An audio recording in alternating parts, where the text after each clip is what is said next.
송은재 TV 시작합니다. 총선이 끝났고 총선에서 패했는데도 한동훈 열풍은 계속되고 있습니다. 여론조사에서 한동훈이 차기 국민의힘 당대표로서 압도적으로 이 과반 획득을 했습니다. 45%. 그러니까 지금 다른 당권 주자들 나경원에 비해서 2배 이상 높았습니다. 또 오늘 발표가 됐습니다. 두 가지 여론조사. 그러니까 차기 대통령감입니다. 차기 대통령감에서 보수 진영에서는 압도적으로 한동훈을 꼽았습니다. 지금 국회 담장은 이 꽃 화환으로 둘러싸였습니다. 치워도 또 오고 치워도 또 오고 이 몇백 개의 화환으로 이렇게 둘러싸여 있습니다. 전 세계에서 보낸 것입니다. 한동훈 사랑한다. 한동훈 돌아와야 한다라는 것입니다. 뉴욕의 동료 시민, 두바이의 동료 시민, 전 세계에서 지금 한동훈 열풍이 불고 있다. 한동훈에 대한 이 여론조사 결과 말씀드리기 전에요. 지금 그러니까 대통령실 비서실장과 국무총리 인선을 놓고 이게 시간이 좀 길어지면서 이런저런 좀 혼선이 빚어지고 있습니다. 국무총리는 좀 시간이 걸리더라도 이럴 때는 빨리 비서실장을 임명하는 것이 빨리 인선을 해버리면 다른 잡음이 나오지를 않습니다. 그래서 윤석열 대통령이 장제원을 비서실장으로 발탁을 하는 것이 가장 무난하지 않겠느냐. 원희룡과도 지금 의논을 하고 있는데 이게 지금 비서실장을 누가 한 사람이 맡아야 하고 또 이 야당 측과 협의를 할 이 정무수석을 또 누군가가 맡아야 합니다. 그래서 원희룡, 장제원, 그 가운데 장제원을 비서실장으로 임명하지 않을까. 장제원도 그렇고 원희룡도 그렇고 지금 사양을 하고 있는 입장입니다.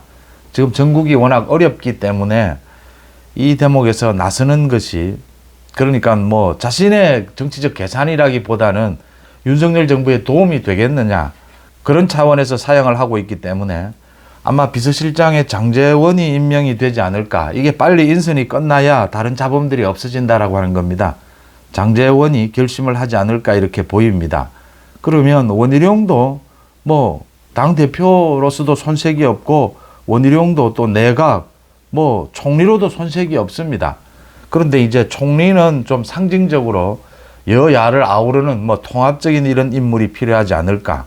또 국무총리는 좀 시간을 두고 임명을 해도 괜찮다라는 것입니다.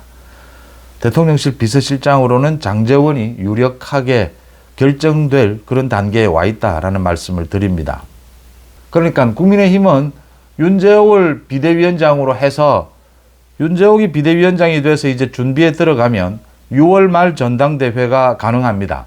하루빨리 전당대회를 연다라는 것이기 때문에 6월 말 전당대회를 하게 되면 지금은 나경원, 안철수, 김태호 등 출마가 예상이 됩니다.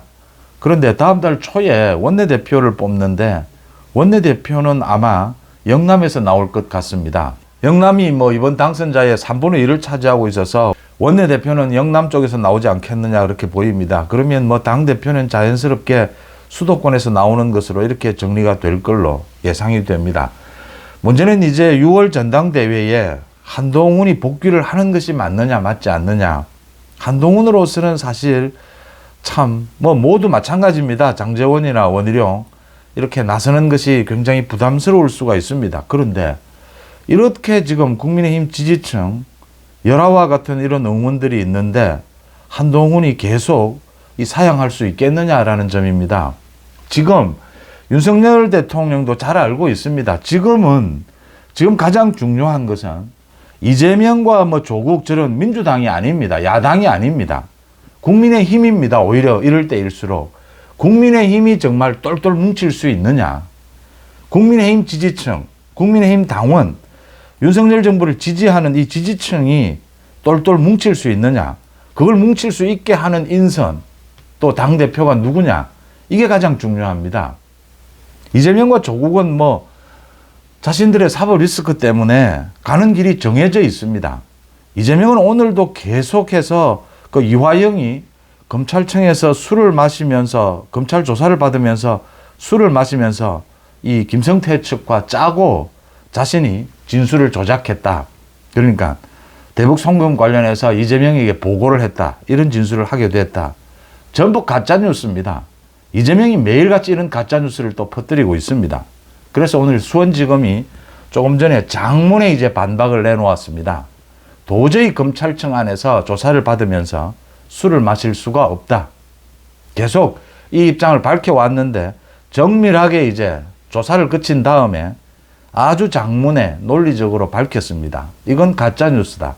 계속 이재명이 이걸 주장하게 되면 법적 조치하겠다라고 했습니다. 이재명이 아마 이 부분을 가지고 이 대북 송금, 그러니까 이재명으로서는 지금 검찰도 공격해야 하고 필요하면 이 판사, 사법부도 공격을 해야 합니다. 그 공격을 가짜뉴스로 시작을 했다라는 점입니다. 그 부분에 대해서 검찰 측이 단호하게 반박을 하면서 새로운 국면을 맞게 됐다라는 것입니다. 그러니까 오늘 조금 전에 발표가 됐습니다. 한길 리서치가 지난 13일에서 15일 전국의 1,004명을 대상으로 조사한 결과입니다.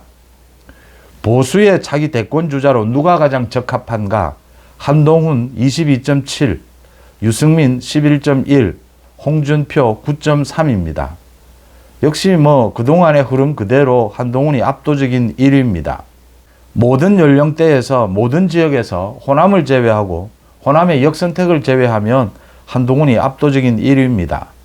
국민의힘 지지층에서는 한동훈이 52.9, 홍준표 11.9, 오세훈 8.4입니다. 민주당 지지층, 이건 뭐 역선택입니다.